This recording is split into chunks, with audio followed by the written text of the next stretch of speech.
Komedian Marcel Widianto memenuhi panggilan di Treskrimsus Polda Metro Jaya dalam kasus pornografi Dea OnlyFans. Marcel diperiksa karena membeli konten asusila Dea senilai 1,5 juta rupiah.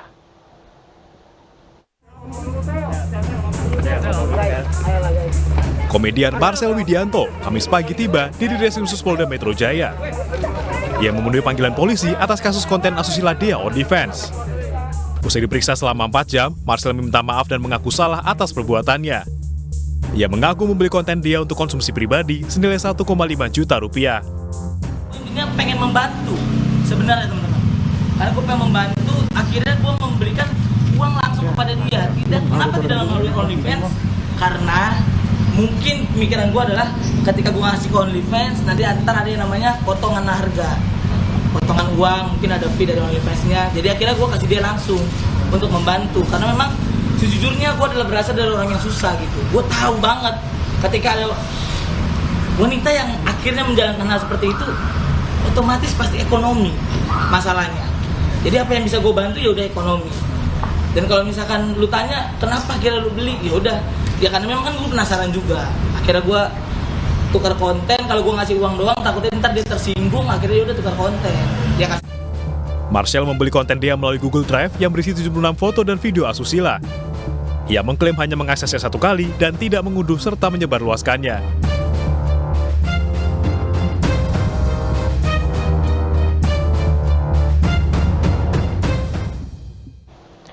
Diperiksa sebagai saksi karena membeli video dan foto porno Dea OnlyFans, komika Marcel Widianto banjir dukungan moral. Dukungan datang dari rekan sesama komedian.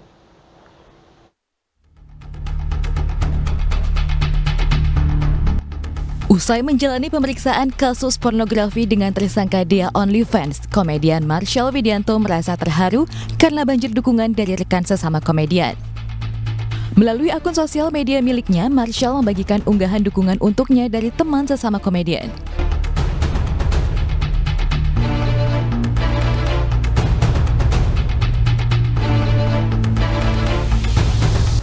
Dukungan datang dari komedian Bintang Emon yang membuat video tentang kasus pornografi Dea OnlyFans yang menyeret nama Marcel Widianto. Oke, bikin SIM masih susah. Boleh. Kelitih lagi rame tuh. Boleh. Ada yang Hah! Siapa yang harus kita segera. Selain Bintang Emon, komedian Kiki Saputri juga turut membuat video terkait kasus yang menyeret nama Marcel Widianto. Ada komedian berinisial M katanya beli video begitu. Nah, hal ini dinyatakan oleh bapak-bapak yang sudah mengidentifikasi 76 video dan banyak foto-foto vulgar. Widih, udah identifikasi duluan nih. Tapi konten dewasa dibeli sama orang dewasa dan tidak disebarkan kembali. Terus kenapa? Marcel juga mengunggah permohonan maaf atas tindakannya membeli foto dan video porno Dea OnlyFans.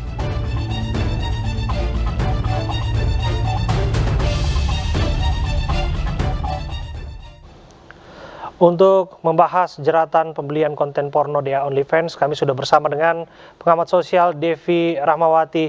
Assalamualaikum, selamat malam Mbak Devi. Waalaikumsalam, Mas. Ya, Mbak Devi, tadi kita simak bersama ketika Marcel memberikan klarifikasinya, ada nuansa komedi di sana yang saya tangkap ketika dia mengatakan bahwa ingin membantu Dea OnlyFans atas nama ekonomi begitu ya. Bisa tidak ini diterima sebagai satu pembenaran? Ya, setiap orang tentu saja memiliki motif masing-masing, apalagi dalam konteks membantu orang lain. Tapi pelajaran tentang membantu ini menarik dari kasus ini bahwa membantu itu boleh, tapi cara membantu itu juga perlu diperhatikan. Artinya apa? Cara yang pertama adalah memastikan bahwa orang yang kita bantu kemudian tidak menjadi ketergantungan dengan bantuan kita dan menjadi lebih mandiri. Itu satu. Lalu yang kedua adalah kita juga baiknya memilih cara-cara yang tidak kemudian dekat dengan hal-hal yang memang berpotensi membuat kita berhubungan dengan hal hukum, dalam hal ini misalnya pornografi. Nah, memang ini satu hal yang perlu menjadi perhatian karena literasi hukum kita kan juga tidak mudah gitu ya. Artinya tidak semua orang memahami bahwa kebaikan kita itu bisa jadi berbuah pada urusan hukum di ujungnya karena lagi-lagi caranya. Nah, ini adalah satu pelajaran bersama yang penting dari kasus ini. Oke, terlepas dari itu semua Mbak Devi, bahwa disebutkan ini kan hanya sebatas konsumsi pribadi, dibeli secara langsung dan bukan untuk diperjualbelikan kembali, disebarluaskan lebih luas lagi begitu ya. Artinya banyak publik yang menangkap bahwa seharusnya ini tidak masuk di proses hukum. Bagaimana Anda menilainya? Ya, pertama yang menarik di dunia atau di era digital adalah sulit sekali misalnya untuk memastikan bahwa suatu hal yang kita simpan, baik itu perkataan kita sendiri dan hal-hal lainnya, itu tidak mungkin tersebar.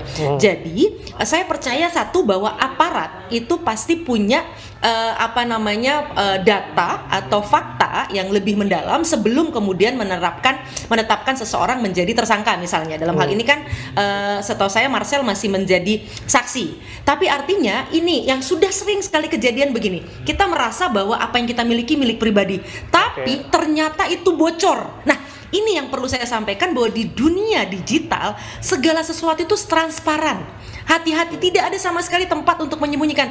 Ini yang berbahaya. Kitanya memang betul-betul niatnya untuk diri pribadi, tapi kita tidak pernah tahu orang-orang yang dekat dengan kita. Nah, ketika ditelusuri ternyata misalnya ujungnya adalah kita yang kemudian menjadi sumber utama sebuah data, di sini berbahayanya gitu ya. Jadi ini pelajaran penting karena sudah banyak kejadian orang-orang yang berhadapan dengan hukum yang mengatakan begini, aduh padahal saya menyimpannya hanya teman saya yang tahu atau siapa yang tahu. Nah, di situ perkaranya gitu ya. Kita nggak pernah tahu bahwa ternyata teman kita kemudian membocorkan itu dan melepaskan itu ke publik. Ini satu hal yang perlu kita ingat di era digital. Ya, kalau kita dengar tadi ada beragam dukungan yang disampaikan atas nama solidaritas rekan-rekan seprofesi. Tak hanya itu, kalau kita lihat juga berbagai ataupun beragam dukungan publik juga ada di berbagai media sosial. Apa yang Anda tangkap dari fenomena sosial? Ya, satu sisi pemahaman teman-teman yang memberikan dukungan itu juga menunjukkan satu tingkatan yang baik gitu ya, bahwa sadar bahwa memang ada yang namanya privacy gitu ya. Jadi kesadaran pengetahuan tentang privacy sudah sangat baik. Tapi sekali lagi kesadaran tentang privacy tidak cukup kalau tidak dibarengi dengan kesadaran soal security atau keamanan. Nah, ini dia.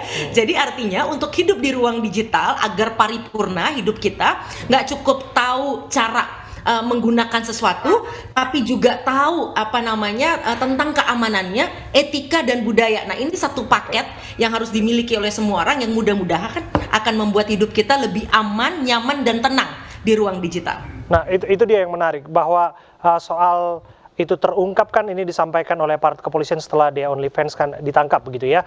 Tapi yang menjadi menarik adalah yang terusik dalam tanda kutip ya, kenakalan orang-orang di luar sana yang banyak. Ini saya nggak mau berdiskusikan lebih jauh, tapi saya ingin tahu bagaimana pandangan Anda bahwa pornografi dan sebagainya kan memang sudah marak. Pun demikian banyak orang yang mengunduhnya dengan cara-cara mereka lah begitu ya. Apa yang Anda ingin sampaikan mengenai fenomena pornografi?